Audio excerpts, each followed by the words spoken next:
Here's a top band answer from paper 2. The question was from 2019. It was asking to outline and explain 2 ways in which churches act as a conservative force. As you can see visually, the student has answered on 1 page. It says 2 ways stated, developed with some good knowledge and some analysis. And that's why it got 8 out of 10. And as you go through the answer, I will show you where they could have picked up that little bit of extra marks to make it a 10 out of 10. So they start the first paragraph by stating that Marxists believe that church is a conservative force because it's maintaining capitalism, it's acting like a spiritual djinn. The student mistakenly put Marx there, and it's actually Lenin who said that. Instead, they could have said Marx said it was an opium of the people. And this helps them numb the suffering of alienation and exploitation with a false class consciousness.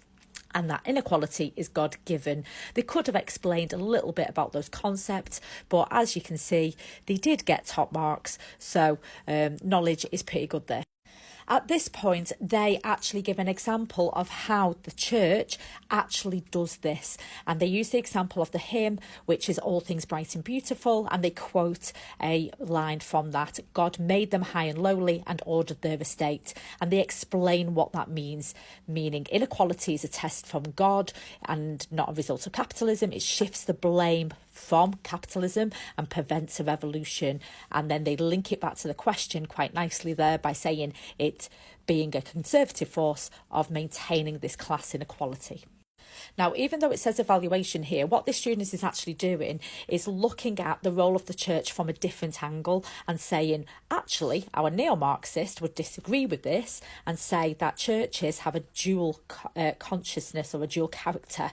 And in some cases, such as in Latin America, liberation theology, the role of religion has been to be a principle of hope, which may actually inspire social change, which is the opposite of it being a conservative force. So they do that in a little bit of an analytical way, and that's why they get the mark.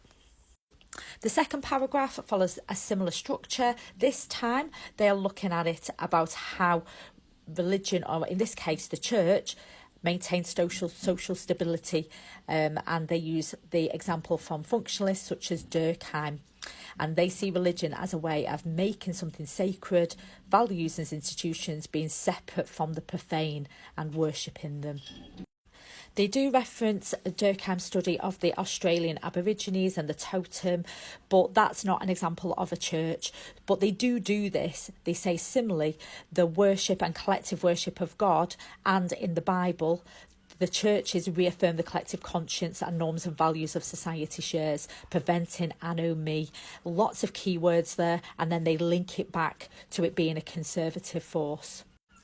This paragraph here doesn't have any pink, so even though we've got some basic analysis, there isn't that further development of this. And what I would suggest that this student did is actually question, to what extent is our churches providing this conservative force? Is it relevant in today's society? Looking at the role of the church in Britain, for example, we could argue that it doesn't have that same amount of influence, which then might question the usefulness of this statement.